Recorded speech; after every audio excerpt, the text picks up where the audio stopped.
1. aprillil andsid Tapa gümnaasiumi õpilased eetrisse saate ja selleks laenati enamus tehnikat ETV-st, üksteise kodudest ja toodi kokku.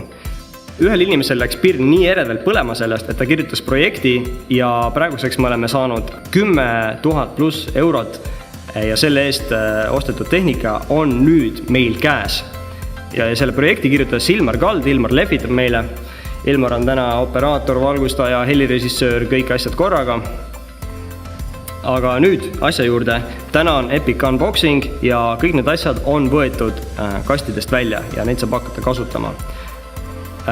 Kõige olulisem asi, mida meil ei olnud, on kaamerad. Mis meil siin on? Tere ka minu poolt. Meil on siin Panasonicu Lumixi kaamerad, mis on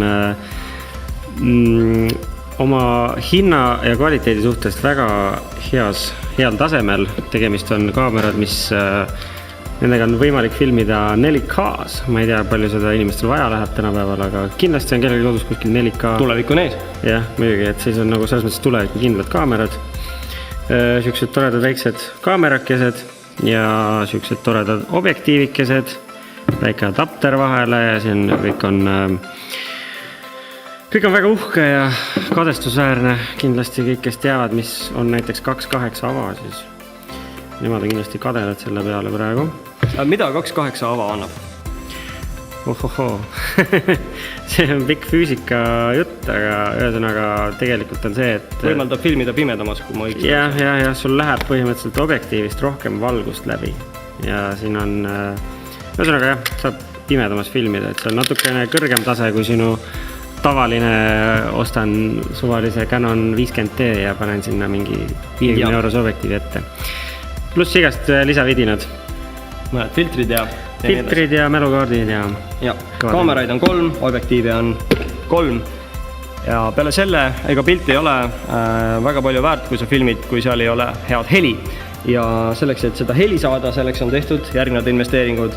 Siin on Sennheiseri Shotgun mikrofon MKE600, seda kasutavad päris telekanalid.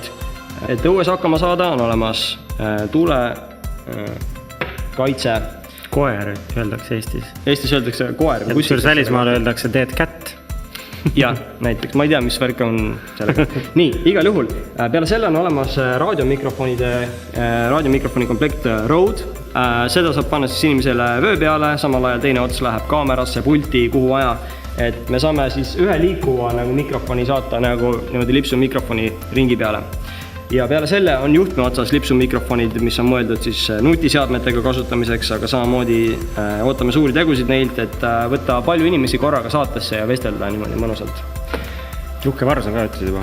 Jaa, shotgun mikrofon või siis see pikk pulk mikrofon, seda hoitakse pulga otsas niimoodi, jah, täpselt. Ja. Nii asi käib. Kui pikk see on? 3 meetri, kui ma ei eksi. Minust 2 korda pikem. Ja siis on meil mõned lambikesed ka. Meil on siin näiteks see on LED-lampide karp või kast, kott. Siia saab panna kaasaskantavaid lampe. Näiteks lähed välja filmima pimedas õhtul. See on 3 lampi, neid saad kasutada sellel hetkel. Ja muidugi kõige kõvem teema on, meil on siin 6 suurt lampi. Taustal näete ka 2. Nendega saab ilusti stuudiot valgustada. Kõik on väga uhke ja põnev. Ja taga ka sellisema üks telefoni, et ma arvan, et me peame nüüd lõpetama siis. Ja, end of story. Ja suurte asjade algus. I think I need to show my deepest feeling.